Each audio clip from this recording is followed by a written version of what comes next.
আমাদের সময় হয়ে গেছে,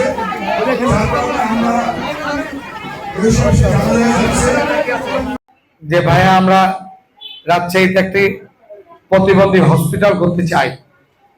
আমি শোনার পরে আমার খুশি লেগেছে এবং আমি গর্ববোধ মনে করেছি এই কারণেই যে তারা যদি হসপিটাল করতে চায়, আমার রাজশাহী মহানগরীর সিটির মধ্যে আমরা জায়গা দিতে পারবো না, এটি তো হতে পারে না। সেই জন্য আমি জায়গার দায়িত্ব নিয়েছি। ইনশাল্লাহ আমি অতি দ্রুত সময়ের মধ্যে তাদের সাথে কথা বলে রাজশাহীতে অবশ্যই অবশ্যই এই আমাদের প্রতিবন্ধী হসপিটাল রাজশাহীতে ইনশাল্লাহ আমরা করব। পাশাপাশি এই ফাউন্ডেশনের সাথে যারা যুক্ত রয়েছে সবাই অত্যন্ত অনেস্টলি কাজ করে।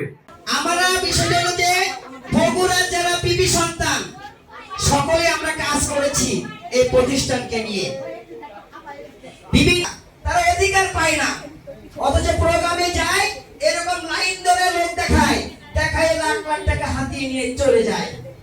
এসব জায়মার কাজ করতেছে, জায়মার স্বপ্ন ওটিজিএম বাচ্চাদের কিভাবে ইংলিশ মিডিয়ামে পড়াশোনা করা যায়, ওরা যেন বড় বড় যাতে জায়গা জমি নাই লোন দিয়ে চাষ করানো হবে।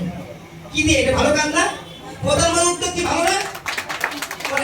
বগুড়ার সন্তান দীর্ঘ 17 বছর পরে আজকে কথা বলার সুযোগ পেয়েছি। আমরা কিন্তু কথা বলার সুযোগ পাইনি।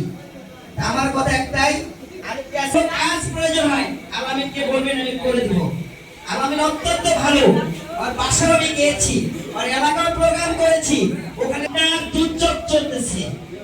এখনো আমরা কিন্তু স্বয়ং সম্পন্ন না। বিএনপি ভাইয়ের আমার